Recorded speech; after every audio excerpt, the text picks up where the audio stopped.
మాజీ మంత్రి వైసీపీ నేత అంబటిపై మరోసారి కేసు నమోదైంది. రాజమండ్రిలో పోలీసులు ఇచ్చిన నోటీసులను ఉల్లంఘిస్తూ భారీ ర్యాలీ నిర్వహించడంలో ఈ చర్యలు తీసుకున్నట్లు పోలీసులు తెలిపారు. ఇక అంబటి రాంబాబుతో పాటు రాజానగరం మాజీ ఎమ్మెల్యే జక్కంపూడి రాజా మరికొంతమంది వైసీపీ నేతలపై కూడా కేసులు నమోదయ్యాయి. ఇక రాజమండ్రి ప్రకాష్ నగర్ సిఐ బాజీలాల్ ఆధ్వర్యంలో పోలీసులు వివిధ సెక్షన్ల కింద కేసు నమోదు చేసి దర్యాప్తు ప్రారంభించారు.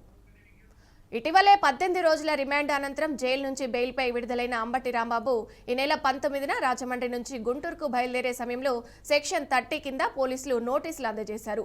రోడ్ కమ్ రైల్వే బ్రిడ్జిపై అధిక వాహనాలతో వెళ్లవద్దని, భారీ ఊరేగింపులు నిర్వహించవద్దని స్పష్టం చేశారు.